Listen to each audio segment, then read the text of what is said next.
오늘 말씀의 제목은 믿음의 반응은 기적이 된다입니다. 자, 우리는 계속적으로 할 수만 있으면 믿음을 선포해야 됩니다. 믿음의 반응은 기적을 가져온다. 이걸 계속 선포하시기를 바라요. 아주 중요한 내용 하나를 여러분에게 먼저 말씀드리고 싶어요.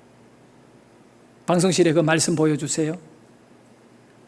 첫 번째 말씀, 말씀에 반응하면 무엇이 된다? 그리고 믿음으로 반응하면 기적이 된다. 여러분, 말씀에 반응하면 믿음이 된대요. 교회에 이렇게 신앙생활 하는 분 가운데 소원이 딱 하나 있어요. 좀 믿음으로 살고 싶다는 거예요. 나도 큰 믿음의 은혜를 체험하고 싶다. 사실 이 믿음은요, 세상의 그 어떤 것보다도 더 우리 인생의 기쁨이고 또 우리에게 있어서 삶의 이유를 딱 붙잡을 수 있고 행복이 되는 거죠. 여러분, 다른 것 쫓아가지 말고 이 믿음 하나에 한번 올인해 보시기를 바라요. 그런데 이 믿음은 어떻게 이렇게 다르다 말입니까? 교회 오래 다녔다면 믿음이 더 좋아야 되는데 어떤 경우에는 교회 얼마 다니지 않은 초신자보다도 교회 오래 다닌 그런 중직을 갖고 있는 이런 성도가 믿음이 더 약해 보일 때가 있어요. 믿음의 문제는 쉽게 누가 뭐 좋다 나쁘다 평가하기는 어렵고 그런 부분이 있지만, 그런데 이 믿음은요, 철저하게 하나의 원리 안에 흐르고 있다는 거예요. 이 믿음이 흘러가는 원리는 뭐냐 하면, 말씀이 없이는 기독교의 믿음은 발생하지 않는다는 거예요. 간혹 가다가 우리들은 이런 생각을 해봅니다. 하나님, 저에게도 모세와 같이, 엘리야와 같이, 사도 바울과 같이 그런 엄청난 기적들을 좀 주시면 안 됩니까? 사도 바울은 얼마나 큰 능력이 있었던가. 그가 사용하는 손수건이라는 거는 뭐 코 풀고 뭐 침 뱉고 뭐 이렇게 좀 더러운 거잖아요. 이 손수건을 갖고 병자의 몸에 딱 얹었는데 병자가 나아프. 바울이 너무 바빠가지고 일일이 못 가더라도 바울에 사용하는 손수건을 들고 갔어도 되는 거예요. 엘리사는 엘리야가 떨어뜨려준 옷을 갖고 요단강을 치면서 엘리야의 하나님이 어디 계십니까 하는 순간에 그 흐르던 요단 강물이 쫙 갈라져 가지고 엘리사가 그 마른 땅을 건너서 이 이스라엘 동쪽 광야에서 다시 이 가나안 땅으로 걸어 들어가는 거예요. 이런 기적들이 우리에게 일어나면 믿음이 좋아질까요? 그렇게 생각하지요. 그래서 기적을 구하는 성도들이 많아요. 뭔가 경험을 하고 싶다는. 그런데 천없는 경험보다 믿음의 더 확고한 은혜는 하나님의 말씀이에요.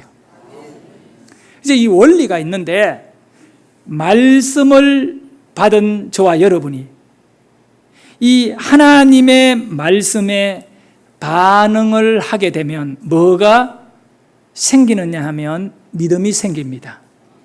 자, 저를 따라하세요. 말씀에 반응하면 믿음이 생긴다. 그런데 이 말씀을 내팽개치고 그저 그냥 불바다 불러 막 익하고 앉아있고 막 뭐 이러면 그것이 믿음이 되겠느냐 이거예요. 믿음은 의지가 중요하지만 의지만으로 되는 게 아니에요. 어떤 사람은 막 그 어떤 결단을 잘해요.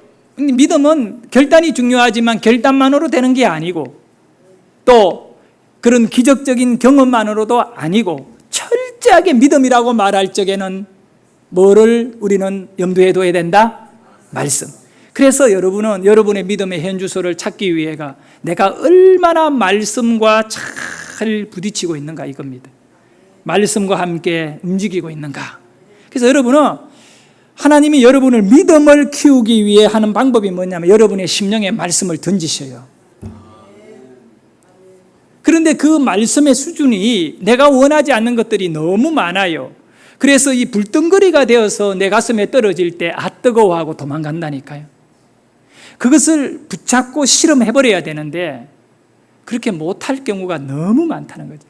그래서 말씀에 반응하면 믿음이 되고 이 믿음은 이제 우리가 가지잖아요.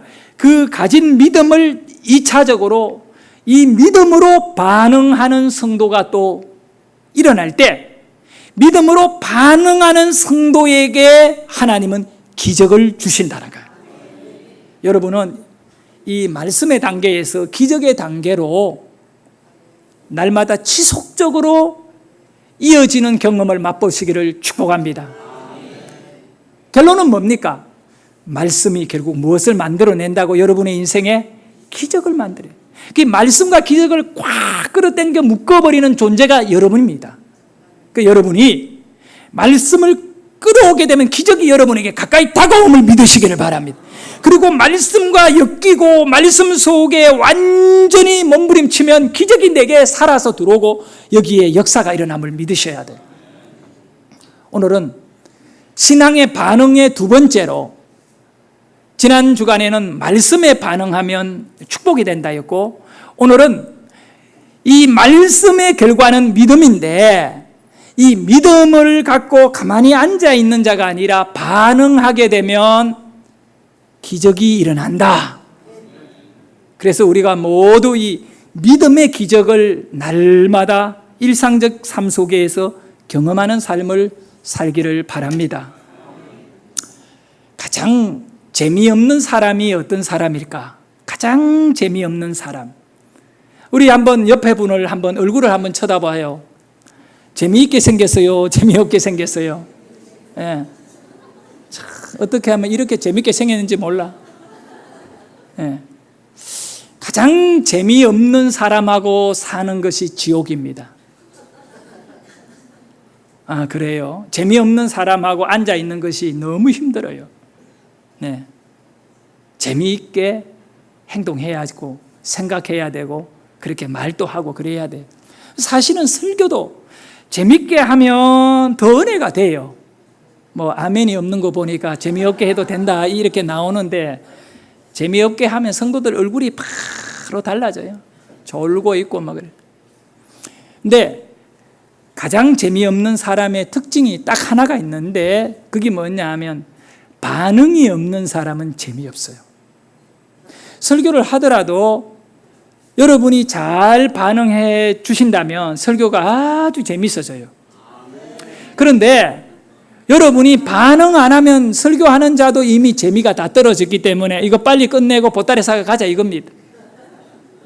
바꾸어 말하면 이 설교의 가장 생명력은 성령의 강력한 역사이거든요. 눈에 보이지 않는 영적인 것이거든요. 그런데 영적인 반응이 일어나지 않는 설교를 여러분이 들을 때 영적으로는 여러분이 영이 그거를 알기 때문에 존다니까. 조는 거는 설교자의 책임이에요. 지금 고개 돌려가 봐요. 지금 조는 사람 있나? 아무도 없잖아. 이럴 때 한번 얘기하는 거예요. 졸고 있을 때는 이야기하면 큰일 납니다. 왜? 재미없게 하니까 자는 거예요. 천없어도 재미있으면 눈 뜨고 본다. 재미없으면 자버려요. 그런데 간혹 가다가 제가 보면 설교 들어가기 전에 조는 사람들도 있어요. 그거는 뭐 대책이 없는 사람들이 재미있어야 껴있잖아요. 가장 재미없는 사람이 어떤 사람이냐 하면 반응이 없는 사람이에요. 무슨 얘기를 해도 반응을 안 해요. 특히 옛날에는 경상도 남자들이 뭐 그렇다고 여자들은 별 다르겠나? 경상도 사람들이 결혼 대상에서 가장 벗어나 있었어요. 왜? 재미가 하나도 없거든. 결혼해가지고 집에 가면 남자가 딱 3마디 한다잖아. 집에 가서 밥 먹었나? 2번째는 아는, 그리고 마지막 3번째는 자자. 그리고 나는 그날 밤 무슨 재미로 삽니까? 내가 왜 여명이를 좋아하는지 알아요? 지금은 다니엘을 더 좋아하게 되었지만, 그러면 우리 다니엘이 너무 좋아해요. 지금 여명이는 학교를 갔다 오면 나를 너무 괴롭혀요. 어떻게 괴롭혔냐면, 학교 가서 일어났던 모든 얘기를 저에게 다 얘는 여자 될라 하다 남자 됐나, 뭐 어떻게 되고 내게 이야기했다가 엄마에게 이야기했다가 또 다시 한 번 더 반복하고, 뭐 하느냐면 반응하는 거예요. 계속 반응하는 거예요. 근데 여명이가 좀 싫어할 때는 어때냐면, 내가 그 여명이의 반응에 무관심할 때 애가 조금 싫어해요. 내가 조금만 반응해주면, 여명이가 하고 있는 이야기에 1%만 반응해주면 걔는 막 신이 나서 막 더 열심히. 인터넷에 돌고 있는 이야기인데, 늙은 남자가 젊은 여자를 좋아하는 첫째 이유. 제가 조금 늙어가니까 젊은 게 좋아요. 늙은 여자들은 꽃에도 반응 안 하고, 뭐 이런 뭐 친절한 그런 어떤 이야기라든가 유머에 전혀 반응 안 해요. 나이가 늙어가지고 속으로 다 삭히는지는 모르겠지만 반응을 안 하니까. 모든 사람들은 반응하는 것을 좋아하고 재밌어해요. 그런데 이런 술집 같은 데나 다방에 가면 입술을 짙게 바르고 껌 씹는 젊은 여자들은, 오빠 오래간만이야, 왜 이래 요즘은 나 보고 싶어서, 뭐 이렇게 막 껌 씹으면서 있잖아요. 막 그리고 막 집에 부인은 옷 하나 입었는 것에 아무런 관심도 없는데, 아빠 오늘 옷이, 오빠지요, 아빠가 이거 오빠 오늘 옷이 왜 이렇게 멋있어? 똑같은 옷이면 반응해 주는 거예요. 그러니 이 늙은 남자는 기분이 좋아가지고 막 커피 2잔 애가 막 사주고 막 이러는 거예요. 실례로 여러분, 남자분들은 내일이라도 꽃집에 가서 꽃 한 송이를 사서 갖다 줘봐요, 부인에게. 늙은 부인들은 반드시 이야기합니다. 어디서 얻었노? 사왔는 걸 얻어왔느냐 이거예요. 그러면 남자가 이야기합니다. 아니다, 샀다. 그러면 미쳤나? 그 돈 가지고 꽃이나 왜 사? 시들 거. 내 용돈은 안 주디. 뭐 이렇게 이야기해버리는 거예요. 그러니까 재미가 있다 없다? 이거 재미없으니까 살고 싶은 마음이 없죠. 그러니 여러분들, 반응만 잘해도 사랑받을 수 있고, 반응 잘하게 되면 삶을 아주 행복하게 살 수 있어요. 신앙에 있어서 반응은요, 더더욱 중요한 겁니다. 왜냐하면 이거는 죽느냐 사느냐가 반응에 걸린 문제가, 뭐에 대한? 하나님의 말씀에 반응하면 믿음이 생기기 때문에, 이 믿음은 나를 살린다는 거예요. 나를 결박에서 풀어주고, 하나님의 말씀에 반응하는 자는요, 죽을 곳에서도 살아날 줄 믿으시기를 바랍니다. 그 말씀에 반응하니까 그 다니엘이 사자굴에 들어가 살아나와 버리잖아. 근데 중요한 거는 반응을 아무렇게나 하면 안 돼. 늙은 남자가 젊은 술집 여자인데 반응을 너무 많이 해보면 골치 아파요. 예? 들어 뭐 그런 분들이 있죠? 반응 너무 그렇게 심하게 하면 안 돼. 그런 반응. 그걸 가리켜서 영적으로 사탄, 어두움의 권세, 마귀에게 반응하면 어떻게 되느냐 하면 귀신에게 끌려가는 거야. 그 반응을 잘해야지. 왜 이렇게 전부 다 죄 지은 사람 같이 앉아? 반응 잘하세요. 사탄에게 반응하면 귀신에게 끌려간다. 옆에 분에게 얘기합니다. 사탄에게 반응하면 귀신에게 끌려간다. 예. 신앙을 한마디로 쉽게 모으자고요. 결론을 딱 내리면 말씀의 반응인 거예요. 그리고 그 말씀에 반응한 신앙의 결과는 믿음이 올라오는데, 믿음이 자라는데, 이 믿음에 반응하면 놀라운 역사가 있습니다. 그러면 우리가 여기에서 먼저 확실하게 말뚝을 받고 가야 돼요. 결론을 내리고 가야 되는데, 우리가 어떻게 말씀에 반응하며 살아야겠는가? 그건 누구로부터 들어야 되느냐 하면 예수님으로부터 들어야 돼요. 여러분에게 반응의 수준을 예수님이 측정해놨지, 여러분 멋대로 측정해가지고 모양대로 여러분의 생각대로 반응하면 안 되거든요. 나는 이 정도 하면 된다라고 생각하지만 주님 보실 때는 그것이 아니에요. 마가복음 12장 30절과 31절에 보면 우리 예수님이 저와 여러분에게 이 정도는 네가 반응해야 내 백성이다 말씀하고 있어요. 이 정도는 반응해야 내 백성이다. 자, 우리 같이 한번 두 절의 말씀을 크게 읽어보도록 합니다. 시작. 내 마음을 다하고 목숨을 다하고 뜻을 다하고 힘을 다하여 주 너의 하나님을 사랑하라 하신 것. 둘째는 이것이니 내 이웃을 내 자신과 같이 사랑하라 하신 것이라. 이보다 큰 계명은 없느니라. 아멘. 여러분, 여기 이 말씀은 그냥 예수님이 뭐 이렇고 저렇고 우리에게 참고적으로 들려주는 얘기가 아니라 적어도 목숨 갖고 주님은 장난 안 치는 분임을 믿으시기를 바라요. 첫 번째는 마음을 다해래요. 여러분의 반응은 어느 정도 일어나야 된다고요? 마음을 다하는 반응 보여라는 거예요. 예배도 마찬가지죠. 마음을 다하는 예배를 우리 한번 들어보자고요. 그리고 마음을 다해버린 예배를 드린 이후에 하나님이 어떻게 내 마음을 위로하시고 하나님이 어떻게 내 마음을 새롭게 하시는가를 한번 도전해 보시기를 바라요. 두 번째는 목숨을 다하는 반응을 보여라는 겁니다. 여기 살아있는 저와 여러분은 목숨 덜 했어야지. 목숨 한번 다해볼 마음이 있습니까? 목숨을 다해서 하나님을 사랑하라요.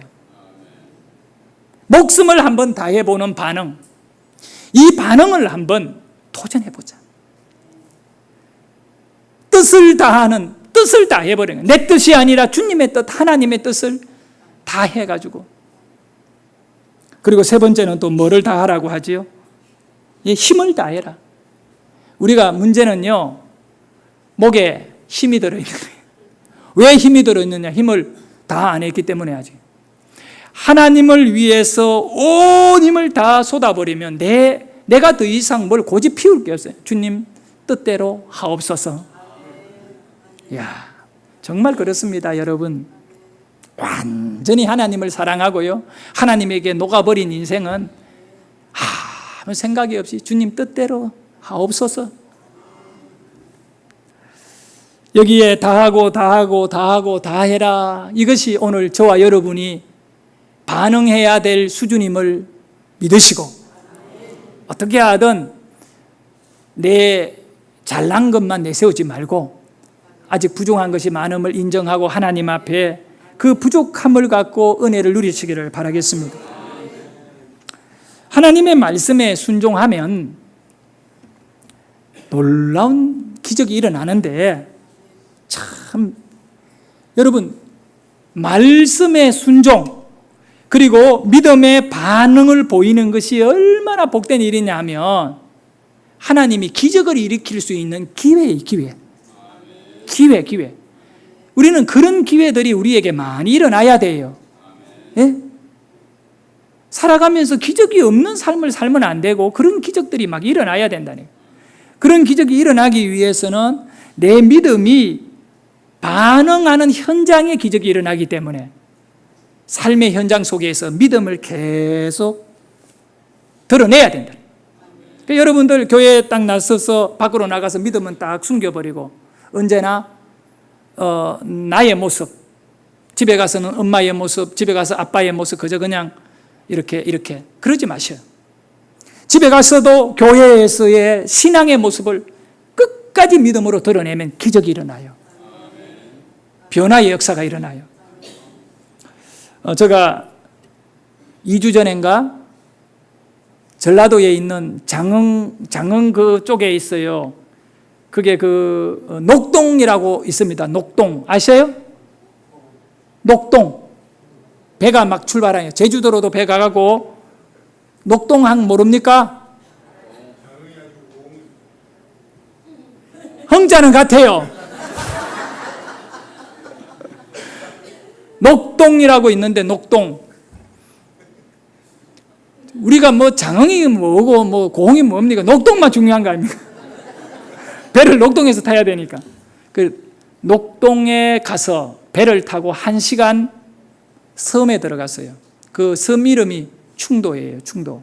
저는 처음에 놀러 다니더라도 충자가 들은 데 가지 뭐 불신이나 이런 데는 안 가요.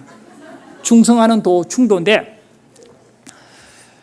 여기 가게 된 이유는 우리 그 경상북도 청송군 현서면에 있는 화목제일교회라고 조그마한 교회가 내가 어릴 때 한 어른들 50명 정도 이렇게 출석하는 교회였어요. 그 교회의 주일학교 이렇게 아이들이 자라나면서 어른이 됐는데 같은 1993년도에 3명이 총신신대원에 입학을 했어요.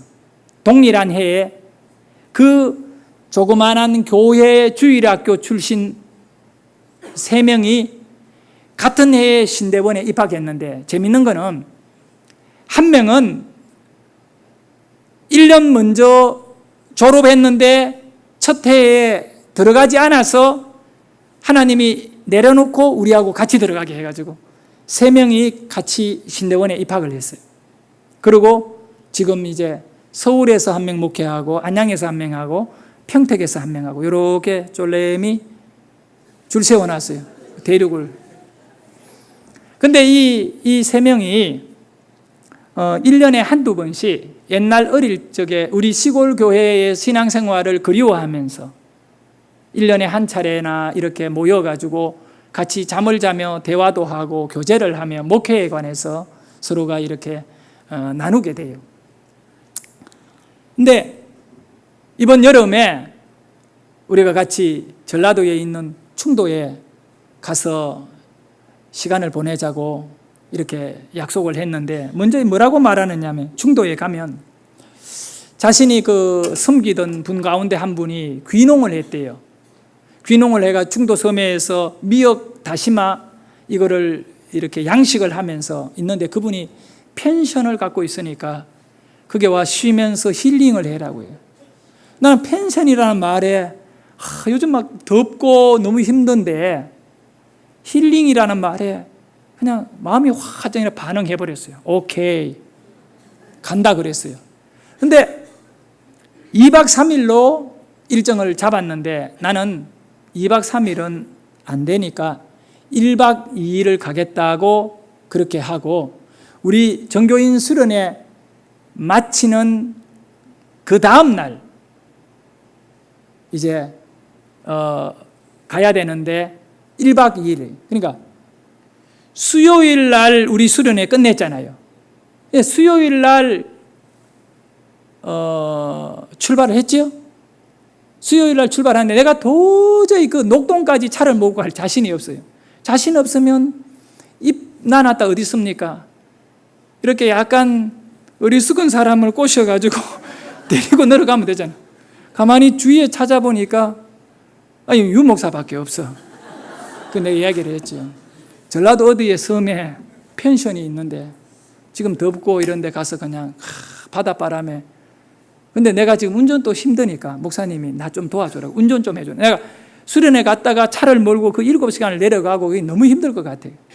그래서 아침에 새벽배를 타고 섬에 들어가서 1박 2일 일정으로 그 다음 날 새벽에 타고 나와야 되거든요. 아침에 타고 나와야 되니까. 그냥 하루 낮, 하루 밤을 보내는데 유 목사님이 또 부탁하니까 또 펜션이라는 말에 그냥 혹해가지고 본인 막 몸도 안 좋고 사모님 몸도 안 좋은데 따라가게. 그래서 유 목사님 운전을 해가지고 녹동까지 갔어요. 가서 밤 11시 넘게 도착해가지고 막 이렇게 여인숙을 찾아가지고 하나를 잡아가지고 들어가서 잠을 자고 그 다음날 아침에 일찍 일어나서 또 이렇게 배표를 만들어가지고 배를 타고 차는 그 그냥 녹동에 세워놓고 이렇게 들어갔는데 이야, 어디 뭐 사진 한번 보여줍시다. 저 들어가는 배가 저 판이고 그 다음에 사진. 섬에 가니까 아무것도 없고 그야말로 저거이 전부예요. 섬이. 근데 지금 일부인데 저건 굉장히 뭐 멋있어 보이는데 그 나도 아니고 그냥 찍은 거니까 참고하시오. 저 섬이야. 저 섬인데 이제 사진 안 보여도 돼. 이제 사진 이제 안 보이고 다음에 보여라면 또 보이면 돼.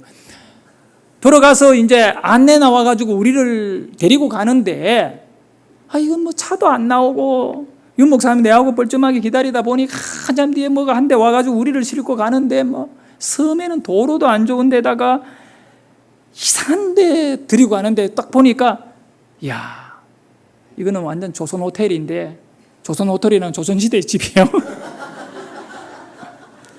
기가 막힌 거예요. 어떻게 그렇게 보존을 잘했는지. 들어갈 때 막 수개가 들어가서 섬에는 바람이 많으면 집을 낮춰가 방 조그만 콧구멍만한 방에다가 막 벌써 거기에는 6명, 8명이 와 있는 거예요. 8명이라는 거는 우리 시골에 하나, 둘, 셋, 뭐 8명인가 와 있어요. 우리 목사님들 부부에다가 또 같이 자랐던 백대엄이라고 하는 집사가 있는데 이는 목사 안 되고 안수 집사 돼가지고 지금 시골 교회 귀농해가지고 이렇게 교회를 잘 섬기고 있어요.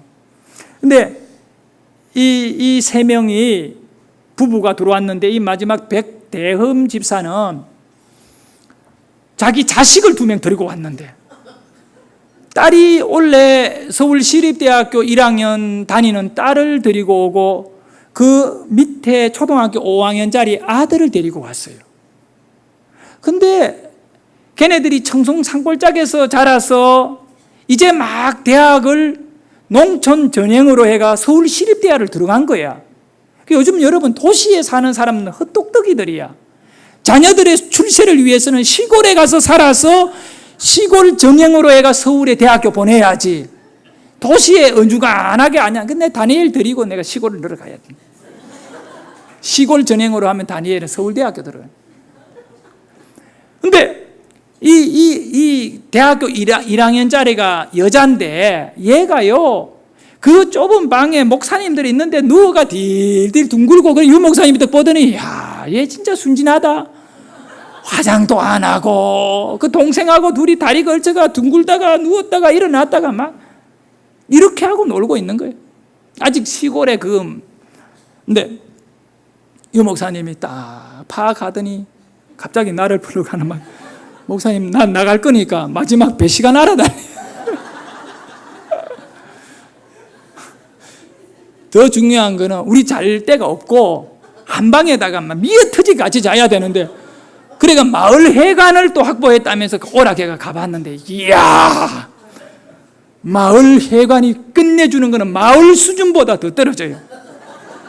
나는 마을 회관이 괜찮은 줄 알았거든요. 전혀 안 괜찮은 마을 회관인데 문도 이만큼 닫아도 열리고 옆에 방에 일하는 근로자들 그 부두를 수리하는 남자들 몇 명이 와가 자고 있고 일단 화장실 없고 샤워장 없고 마을 회관이 기가 막힌 곳인데 거기에 한 방에 유 목사님과 우리를 4명을 잘하는 거예요. 막 이것저것 생각하니까 하피 캄캄한데 유 목사님이 나가는 배 시간이 몇 시냐? 근데 6시다. 그냥 곧 나가는 거예요. 근데 보따리 사가 그냥 나가버려요. 그냥 도망가 버려요. 부두로 그냥 배 타고 가버렸어. 나는 이거 시골 친구들이 오늘 여기 떠나면 평생 원수 될 건데 가지도 못하고. 마을 회관에 그 완전히 막 그 희한한 곳인데 거기에다가 가방을 2개 두고 이제 그분들하고 어울려 가지고 이렇게 있다가 저녁을 먹고 저녁에 이제 늦게까지 대화를 좀 했어요. 이야기를 쭉 하는 가운데 이런 얘기 저런 얘기 하다가 참 그 대학교 1학년짜리가 이거 초등학생 같이 방에 디딜구부고 있고 이래가지고 참 순진하다고 이런 얘기를 막 하는 가운데 그 아버지는 자기 딸이 서울시립대 가서 원래 등록금 60만 원밖에 안 냈대요. 걔 자랑할 만한데 1절 얘기 안 하고 나보고 형, 저 5학년짜리 이 아들이 정말 나는 기대가 되고 앞으로 어떤 인물이 될까 정말 베일에 쌓여 있는 관심 대상이 돼요. 그래서 내가 우리 아들 중에 다니엘이라고 있는데 걔에게도 나는 엄청난 기대한다니까. 형이 다니엘에게 기대하는 거하고 달라 그러는 거예요. 아니 나무 자식이라고 그렇게 말하지 말라고 내 아들한테 기대한다니까. 그게 아니고 얘는 태어날 적에 저 방에 저 누나하고 둘이 뒹굴고 있는 이 아들은 태어날 적에 출생의 비밀이 있는데 이게 참 자기가 너무 지금까지 그거 하나 바라보며 살 힘이 있대요. 무슨 얘기냐면 그 집사님 얼굴이나 안 보고 얘기합시다. 사진 한번 보여주세요. 저 부부입니다. 나보다 훨씬 나이 많이 들어 보이죠. 저 혹시 여러분 착각하면 안 됩니다. 섬 사람이 아니고 섬에 가가지고 섬의 사람들이 우리를 저렇게 만들어 버렸어요. 그 다음 사진 하나 더 보이면 기가 막힙니다. 이분들입니다. 완전히 섬에 끌려 들어가가지고 고기나 잡고 있었어요. 저 백대음지사 부부인데 누가 저 사람을 청송산골짜기에 귀농한 사람이라 그래요. 저 충도에 귀농한 사람. 저분들이에요. 저분들. 부부인데 자 이제 사진 보지 말고 저를 보세요. 대구에 은총교회를 다녔어요. 귀농한 지 지금 제가 볼 때 한 6, 7년쯤 됐어요. 6, 7년. 자기 큰애가 중학교 다닐 때 귀농했거든요. 그랬으니까 이제 한 6, 7년 된 것 같은데 그 전에는 대구에 있는 은총교회를 섬겼습니다. 이 은총교회를 10년째 섬기고 있을 때에 어느 날 담임 목사님이 예배를 마친 다음에 백집사 오늘 집에 가지 말고 부부 집사 이렇게 부인이 김명순인데 김집사하고 백집사 목양실에 들러서 나하고 얘기 좀 하고 가요 그러더래요. 예 목사님. 그리고 주일날 다 끝난 다음에 목사님 방으로 가니까 목사님이 앉아라 하고 대화를 시작하는데 목사님이 뜸을 들이더래요. 나 이런 말 좀 하기가 그렇고 싫은데 그러더래요. 굉장히 부담스럽게. 그래서 백집사가 목사님 무슨 말씀이든 명령 내려주시면 저희들이 따르겠습니다. 순종하겠습니다. 충성하겠다는 얘기를 하니까 그게 아니고 내가 기도하는데 하나님이 계속 이 말을 백집사에게 들려주라고 한다. 내가 오래전부터 벌써 계속 이렇게 말씀이 왔는데 내가 사실 이렇게 얘기하는 것이 조금 그래서 안 했는데 하나님이 나를 책망하고 있다 지금. 네가 언제까지 안 하겠느냐. 네가 전해줘야 내가 실행할 것인데 네가 안 전해주니까 내가 실행하고 있지 않으니까 지금 전해주라는 식으로 이야기하는 거예요. 네가 전해줘야 그래야 그 이야기를 백집사가 듣고 결과가 일어났을 때 하나님이 하신 줄 알게 될 거 아니냐 이거예요. 그러면서 하나님이 목사님을 책망을 한가 봐요.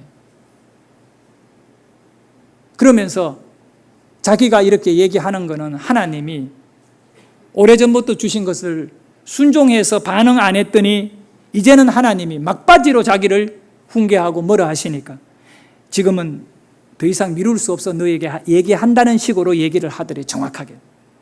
그러면서 몇 번이나 입을 다시면서 말을 잘 못하시더니 백집사를 쳐다보면서 떨리는 목소리로 뭐라고 하느냐 하면 김 집사가 임신하고 아들을 낳는다 이러더래. 근데 그때 백집사의 부인이 40이 넘어서 더 문제는 병원에 갔는데도 애를 못 낳아요. 애를 못 낳는데 임신한다고 하니까 이 부부가 그 자리에서 너무나 웃어가지고 웃었대, 목사님 앞에서. 그러니까 목사님이 막 긴장하면서 아니다, 아들 낳을 것이다 이러더래, 목사님. 그래가지고 미안해서 예, 알겠습니다. 아들요? 알겠습니다. 목양실을 급하게 빠져나왔는데 주차장에 나와가지고 한판 웃고 우리 목사님 왜 저러지? 그러고 집에로 왔대요. 그 얘기가 이제 남자 집사님 입에서 나온 얘기가 여기까지고, 그 다음에 여자 집사가 마지막 한마디를 딱 하는데, 목사님 그런데요, 정확하게 잊을 수 없는 거는 한 달 뒤에 임신이 되었어요.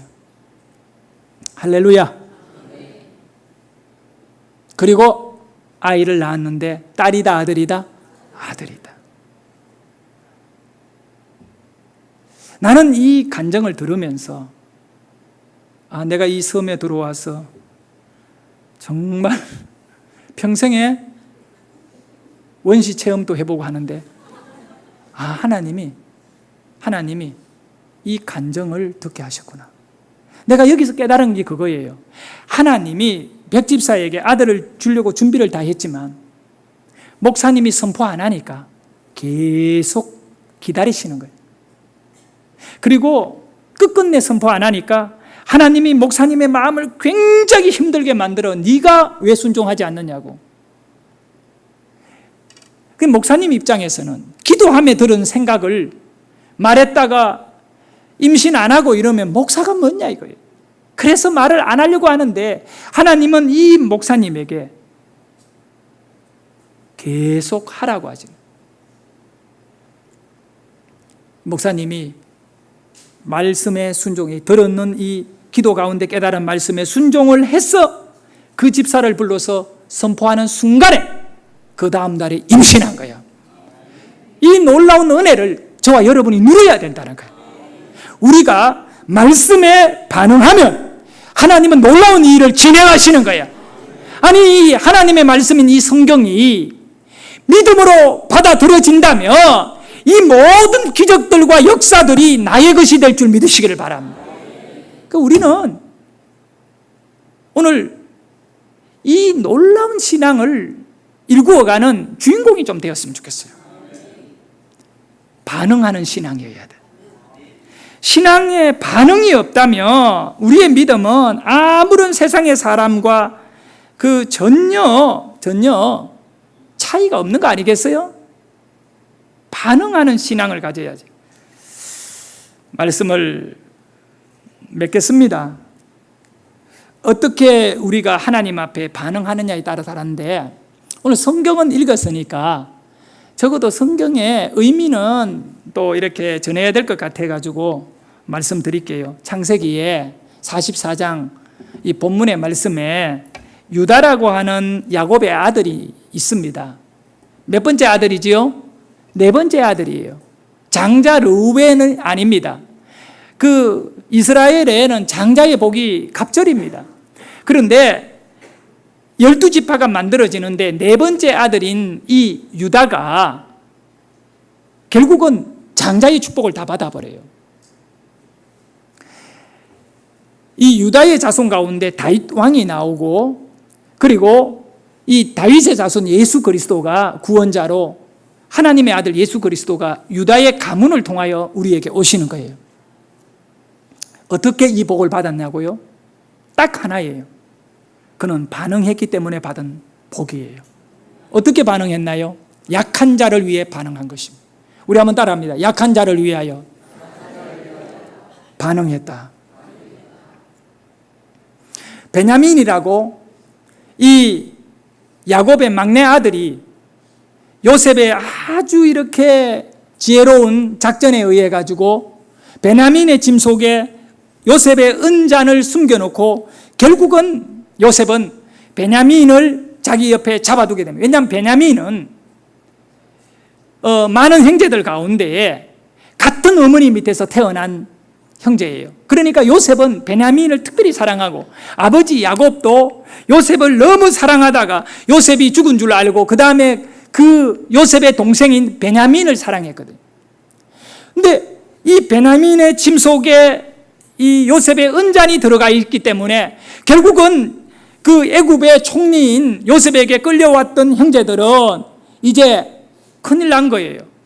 그런데 요셉이 뭐라고 말하느냐면 그 베냐민만 남겨놓고 너희들은 집으로 돌아가라고 하는 거예요. 그때 이 유다가 요셉에게 엎드려서 뭐라고 말하느냐 하면 당신은 나의 주와 같은 사람인데 이 어린 베냐민, 내 동생 베냐민을 풀어주고 나를 대신 노예로 잡고 나를 죽이든가 나에게 그 벌을 내려주십시오.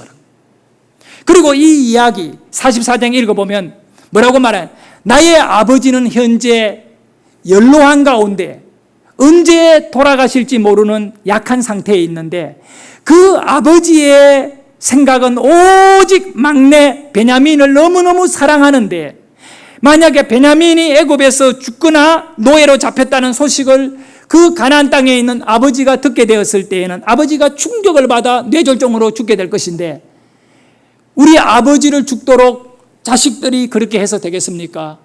애굽 총리여, 당신도 아버지가 있고 당신도 자식이 있을 건데 나를 대신 잡아주십시오 라고 말했던 거예요.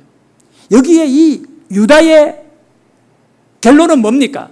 앞으로 내가 이르면 바로 다윗의 조상이 되고 예수님의 조상이 될 거라고 계산된 얘기가 아닙니다.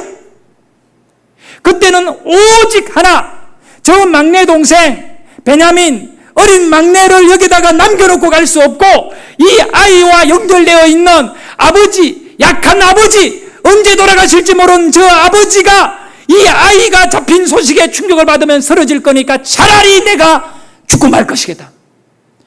바로 이 유다의 믿음은 약한 자를 위하여 대신 죽음을 짊어지는 것이죠. 예수님은 왜 십자가를 지셨습니까? 우리 힘으로 살 수 없는 약한 자이기 때문에, 본인이 죽어주지 않으면 우리를 살릴 수 없기 때문에 강하신 예수님이 십자가를 지신 거예요. 사랑하는 성도 여러분, 우리는 믿음으로 반응해야 된다는 말씀을 오늘 들었어요. 그러면 기적이 일어난다고 말씀했어요. 여러분은 어떤 믿음을 보일 것입니까? 여러분 주위의 약한 자를 위하여 진정으로 희생하는 자가 되십시오. 그렇게 살아간다면 여러분은 세상에 기적을 만들어내는 성도가 될 것입니다.